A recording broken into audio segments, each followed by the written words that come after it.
Yeah, they're gonna come right off of their line now.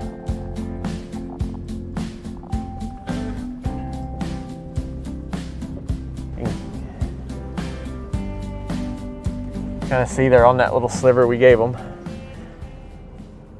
And then this would be, as we leave it, this is what it's going to look like.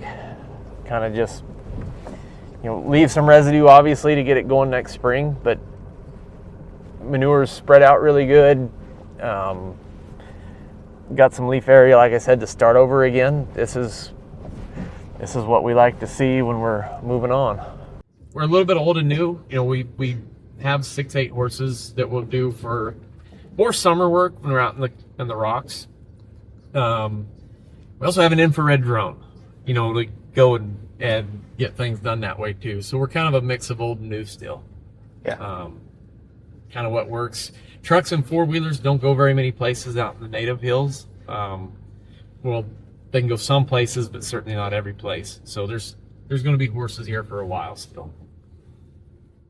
We used virtual fence, and I didn't know how this was going to work.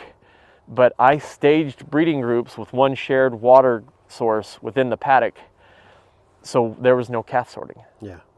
And so we would have a set of cows, and they were held in by their break. There was another set of cows, and for all the calves knew, mom's 200 feet over there, so he went over there. Yeah. No hot wires to slow him down, no nothing to get in the way, no need to sort calves every day. Once again, what was that worth? It might be kind of hard to just put that on paper and quantify it, but it was worth quite a bit when you're working with family, actually. I think anybody who's done a lot of calf sorting, if you said, what if I could take 4 days of calf sorting out of your life? That's pretty nice. Yeah. So, we're in the Flint Hills. We burn every year. So another thing we're doing, it's a little novel. We have to kind of control where these fires go, hopefully, or not. And proactivity is kind of probably the secret of what we do. There's a lot of stuff that goes in before we rip those big fires off. Right.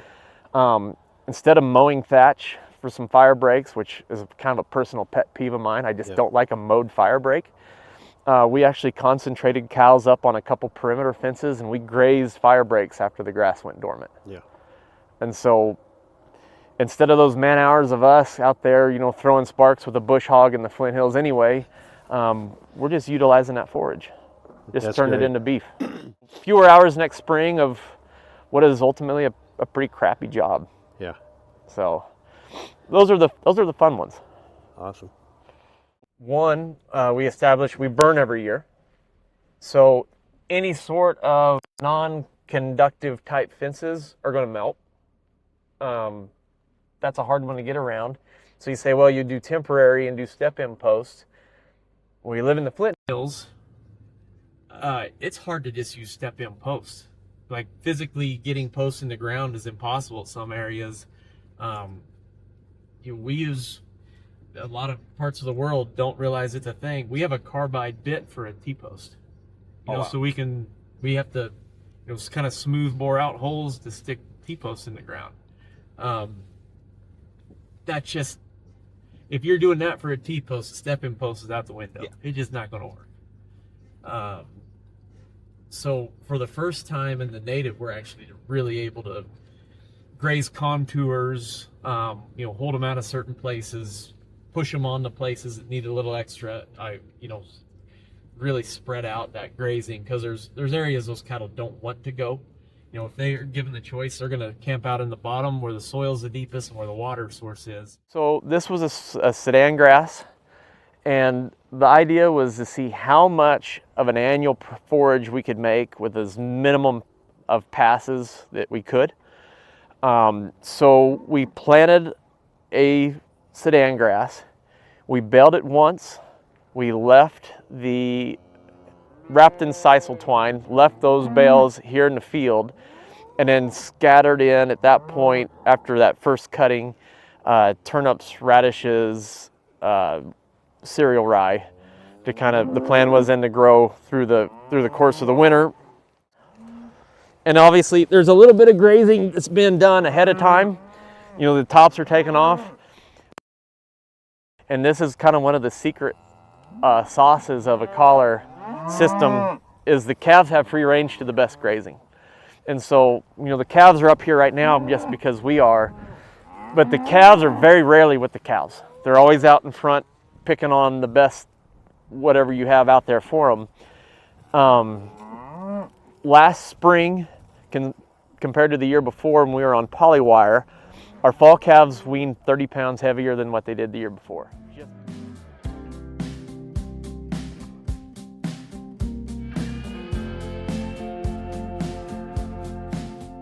We are doing things that we couldn't dream of doing otherwise. Yeah. So 2 years ago, we kind of tracked some of these metrics because we were kind of interested to see where this was going to take us.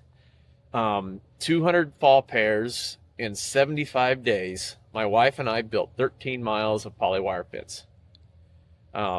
So then, putting it up, pulling it down, basically handled about 25 miles of fence, and that was a lot of work. Yeah. That was a lot of work. Last winter, we did the same 200 cows on the same piece of ground, and I put the same 75-day constraint on it. And with our phones kind of drawing boundaries at night, we built 65 miles worth of fence. And, you run out of whether, not even just available hours, but hours during the day, just you're not building 65 miles of fence in 75 days if you're stringing wire. Yeah. You're just not going to do it. And so that's what, that's how we're let us do more, or maybe have some more time. Yeah. One of the hardest quantifiers I have on this is how do we quantify that as we're looking through a break even? Does this technology work? How are we going to pay for it? Because it's not a hobby. I mean, we have to make this work.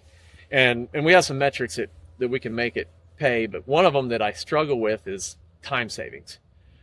Because I know what I pay myself, and it's just a horrible wage. And so if I use my actual paycheck, it gets harder to actually quantify it because I'm like a GED equivalent. But if I can have those hours, I value those hours more than what I pay myself for. And so the ability to maybe go to a softball game in the summer because the cows are moving themselves, well, what's that worth? It's worth quite a bit. So animal husbandry, everything that everybody who ever worked with animals before us would recognize the principles of why these collars work. It's just done a little bit different way. So they're naturally a prey animal still. They like to be in a herd. So you put them in a herd. If there's no animals on, somewhere else, they don't have that desire to go. They want to stay with their outfit. If you provide the, good grass in front of them, they get kind of conditioned to, there's better grass here than what there was where I came from. And so they kind of desire to stay on that herd. Obviously feed, water, comfort, those you provide those parameters, and those animals don't have that desire to leave. So there are a couple caveats. People always ask, well, what if a calf runs off? Of course, she's going to go get her calf. I kind of say tongue in cheek, if she doesn't, I recommend to people you need to take that black cow to the sale barn and buy a red one. Focus on that maternal ability a little more, but you're not going to convince them to do what they don't want to do. Flood water's coming, yeah, they're going to leave. If, like I said, their calf's on the other side, they're going to leave. It's one of the reasons we don't collar bulls. If I put that value proposition in front of a bull of walk through this collar and you can go breed the other set of cows, he's going to take that deal every time.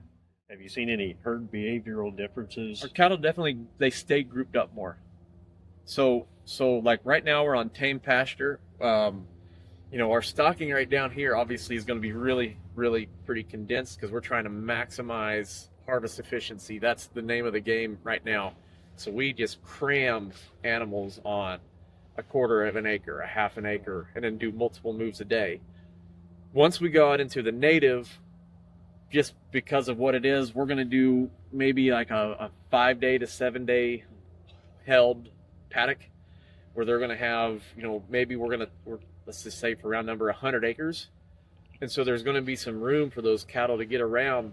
But even then, once they go out there, they don't seem to spread out in that 100 acres. They kind of stay in a ball and move around that. But that herding, I think we really have encouraged that herding behavior to kind of stay tight, even when those impulses aren't there to kind of push them that way. Are you seeing any in second and third generation? So the cows do, yeah. The replacement. It's funny because we don't collar until they're confirmed bred. Okay.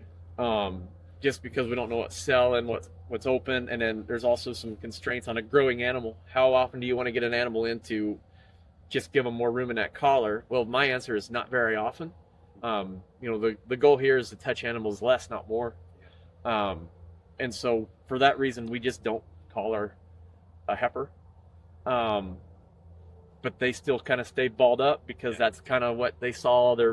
They observed their mother doing that with her friends, and it's just kind of where they gravitate to. So it's really interesting. Yeah.